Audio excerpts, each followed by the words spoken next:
Hey everybody, Dr. Phil here. This is going to be a quick video on consumer behavior and marketing strategy. So just kind of hitting some of the highlights of this topic. So the first one we'll talk about is a little more about what is consumer behavior.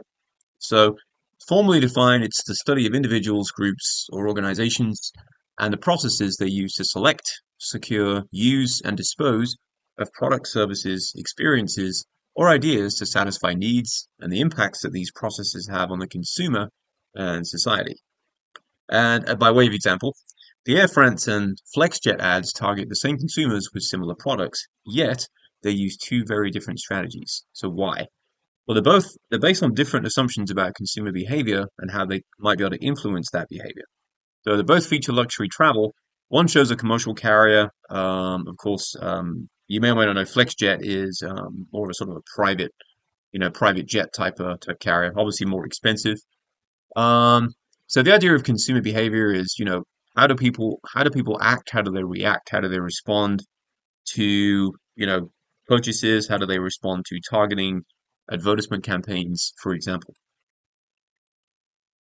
So nonprofits, as well as commercial brands such as Dove, attempt to influence consumption patterns.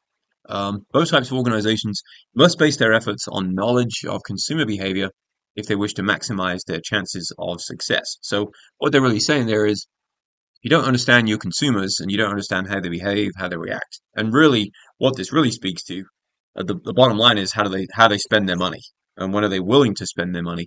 Then your company profitability, firm profitability is going to suffer. So if we go back to the Dove example, Dove's Men and Care campaign, which is based on the theme that care makes a man stronger, uses an emotional based appeal to emphasize the importance of men taking care of their physical and indeed mental health.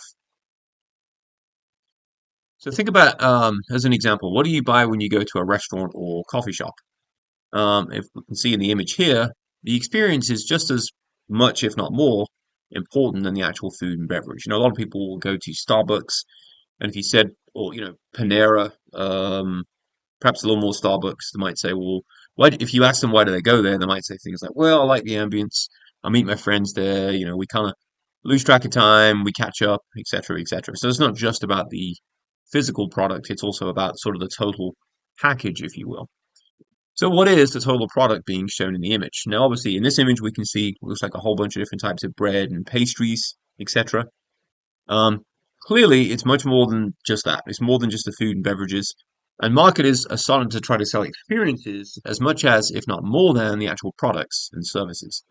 Now, while products and services are to a large extent external to the customer, an experience, if you think about it, is more and is largely internal to each customer because my experience of Panera, your experience of Panera could be the same or similar, or they could be very different. All right, now let's talk about market segmentation. So the idea of market segmentation is taking a portion of a larger market and basically just splitting it into smaller groups with different needs, if you will. So formally defined, market segmentation is a portion of a larger market whose needs differ from the larger market. So it's not like a one size fits all approach. You have to think about, okay, how are we going to meet the needs of these individuals? The market segmentation will typically involve the following four steps. So step number one, identifying product related need sets. Number two, grouping customers with similar need sets. Number three, describing each group. And number four, selecting an attractive segment to serve. An attractive typically being, one that the firm believes that they can make money in. So the term need set is used to reflect the fact that most products in developed economies satisfy more than one need. So, for example, a watch can meet more needs than just telling the time. Some customers might purchase, say, for example, like a Rolex, some fancy kind of watch, for the status needs. Others may just like it for the style. So it's not just about telling the time. The watch also serves other purposes. Now, if we look on the right, these two pain reliever ads, one is for Advil, the other one's for Tylenol, basically for the same thing, yet the products are designed to meet different sets of needs. So, medical efficacy versus mitigation of side effects. Again, beyond the basic function of pain relief. Now, marketing strategy is the answer to the question, how will we provide superior customer value to our target market? This requires the formulation of a consistent marketing mix, which includes providing the following elements to the target market. So the first one, of course, is we have to provide a product. The second one is communications. How do we communicate that we have a product for sale? How do we make sure they hear about it through the right channels? Number three is the price. Is the customer going to be willing to buy it at that price point? Number four is distribution. How we're going to get it to the customer. And then number five really speaks to service, which could be a point of sale. Some of that would be a likely point of sale, unless it's ordered online. But also, what about after sales service? So, for example, things like warranties, right? Customer care, etc. So, marketing communications include advertising, the sales force, public relations, packaging, and any other signal that the firm provides about its products. An effective communication strategy considers the target market, the intended effect, the most effective message, what means and media to use, and of course, message timing, which is very important. All aspects of the marketing mix should be designed around the needs and characteristics of the target audience. Many segments, such as females, might not appreciate this Weber ad, but it might work with the targeted segment, which is more likely to be males. Now, in the context of consumer decisions, with respect to the consumer decision process, the process sort of intervenes between the marketing strategy, as implemented in the marketing mix, and of course, the outcomes.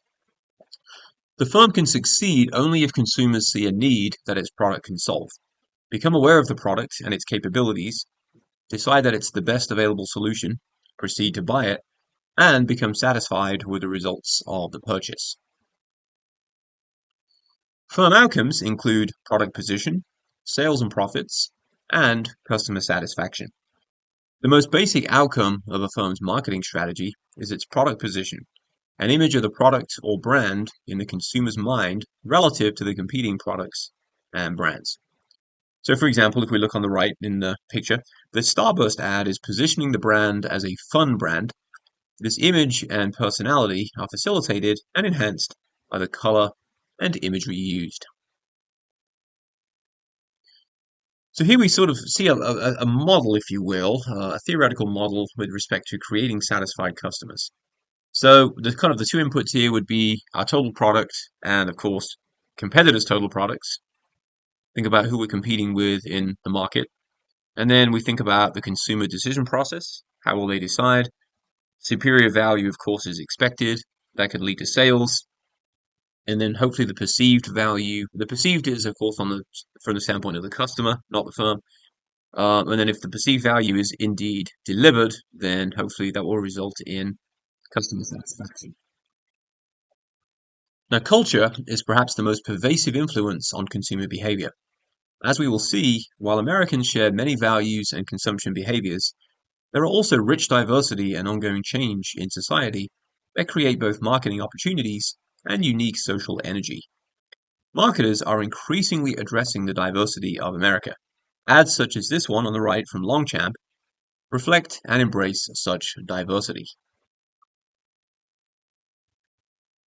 Self-concept is the totality of an individual's thoughts and feelings about oneself, and of course that changes over time. Lifestyle is how one lives, including the products one buys, how one uses them, what one thinks about them, and how one feels about them. And the consumer decision process. So consumer decisions result from perceived problems and opportunities. Consumer problems arise in specific situations, and the nature of the situation influences the resulting consumer behavior. And finally, organizations and regulations. This is the last thing we'll discuss in this video. So organizations or businesses can be consumers. This type of marketing is called business to business, often abbreviated B2B or referred to as B2B marketing, to differentiate it from business to consumer B2C marketing. Now, the best way to understand that is to think about like a chain, a supply chain. If you think about furniture, for example, it starts the wood in the forest. Somebody, logs the wood. They typically on a timber tract. Goes to a factory. They manufacture it. Goes to a wholesaler, maybe a distributor, right? And then maybe to a retailer. And all these are B2B sales. And then when it comes to us, the final step of that is the B2C. business to consumer. And finally, regulation is an aspect of consumer behavior that permeates marketer actions. All right, that's all for this quick video. Thanks for watching, and I will see you all in a future video. Take good care.